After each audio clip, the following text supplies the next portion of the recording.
तो आइए आज हम सुनते हैं आचार्य चतुर्सेन शास्त्री द्वारा लिखा हुआ उपन्यास सोमनाथ मेरे यानी मुकुल भारद्वाज की आवाज में। पीरो मुर्शीद। युवक का नाम उसकी माता ने देवा रखा था, पर अब वो अपना नाम देव स्वामी बताता था। अब वो निर्बाध रूप से दंडी स्वामी के पास रहने और शास्त्राभ्यास करने लगा, परंतु उसका ये आसरा भी देर तक रहा नहीं। वृद्ध दंडी स्वामी का जब एक दिन अकस्मात स्वर्गवास हो गया तो उसके शोक और निराशा का अंत नहीं रहा। उन्हीं दिनों सोमपट्टन से 12 कोस दूर बीथल ग्राम के निकट समुद्र तट के थोड़ा हटकर वृक्षों के झुरमुट में एक साधारण झोंपड़ी बनाकर एक मुस्लिम फकीर आकर एकांतवास कर रहे थे। वृद्ध फकीर बड़े विद्वान थे। वे केवल अरबी भाषा में ही बात करते थे, किसी से मिलते न थे, ना किसी का दान ग्रहण करते थे। उनके पास बहुत सोना था। ग्रामीण जनों को जो बहुधा उनके पास जा निकलते थे, वे अनायास ही स्वर्ण दान देते थे। लोगों में वे किमियागार साधु प्रसिद्ध थे, पर स्वभाव के बड़े रूखे थे। सप्ताहों तक वे बिना खाए पिए मूढ़वत पड़े रहते। कभी कभी कई कई दिन तक अरबी भाषा में कुछ निरंतर लिखते रहते। उस समय वे किसी से बोलते नहीं थे। अपनी एकांतता में विघ्न पड़ने पर वे क्रुद्ध हो जाते थे। प्रसन्न होने पर स्वर्ण देते थे, परंतु स्वयं वे अत्यंत निरीह भाव से रहते थे। केवल एक बार 2 टिक्कड़ अपने हाथ से बनाकर खा लेते थे। देवा भटकता हुआ इन फकीर के पास जा पहुंचा और उनका मुरीद होकर वहीं रहने लगा। सब विवरण सुनकर तथा उसका बलिष्ठ और सतेज शरीर देख एवं बुद्धि विद्या से संतुष्ट होकर फकीर ने उसे रख लिया। फकीर ने उससे हिंदुस्तानी बोलना सीखा, उसे अरबी पढ़ाई। धीरे धीरे उसकी सेवा, विनय और सद्गुणों से प्रसन्न हो वे उसे पुत्रवत प्यार करने लगे। कुछ दिन बाद युवक ने इसी फकीर के हाथों मुस्लिम धर्म अंगीकार कर लिया। फकीर ने उसका नाम रखा फतेह मोहम्मद। दोनों पीरो मुर्शीद की भांति झोंपड़ी में रहने लगे।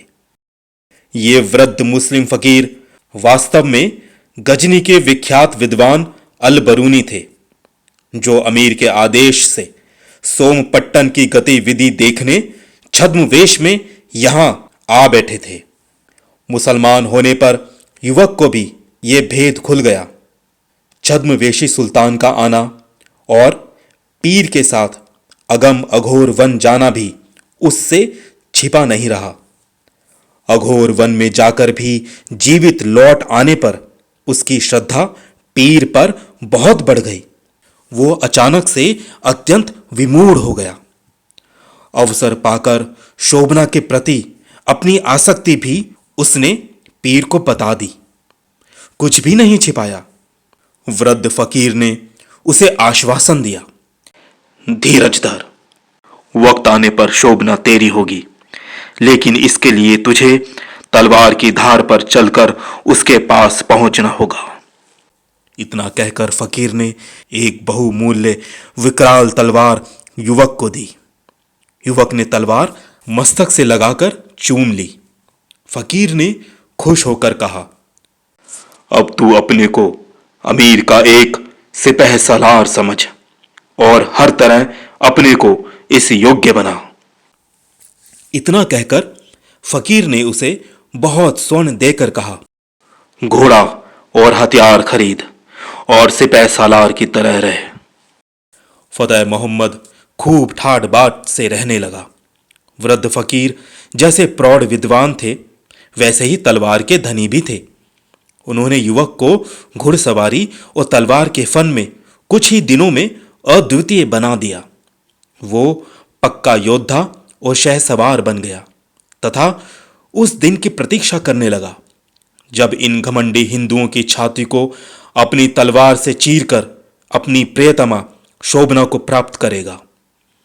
अपमान की आग और प्यार की तड़प ने उसे सिंह के समान पराक्रमी और साहसी बना दिया। अवसर पाकर पीर की आज्ञा से वो गुप्त रूप से शोभना से मिला। उसे देखकर शोभना जी उठी।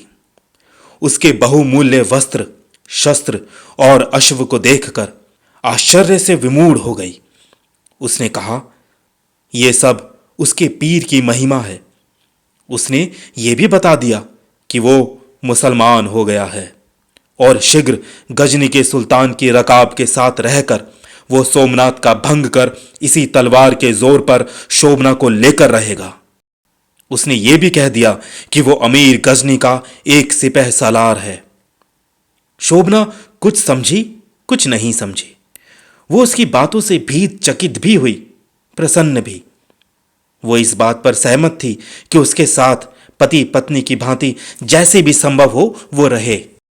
फतेह मोहम्मद ने उसे एक मुट्ठी भर सोना देकर कहा, ये मेरे पीर ने तेरे लिए दिया है। अब जब जब मैं आऊंगा इतना ही सोना साथ लाऊंगा। मेरे पीर औलिया हैं कि ये मैगार हैं, वो सोने का पहाड़ बना सकते हैं। सोना पाकर और बातें सुनकर शोभना का एक एक रक्त बिंदु नाचने लगा। उसे भली भांति प्यार कर उसे सब भांति तसल्ली दे फतेह मोहम्मद विदा हुआ। शोभना आनंद विभोर हो गई।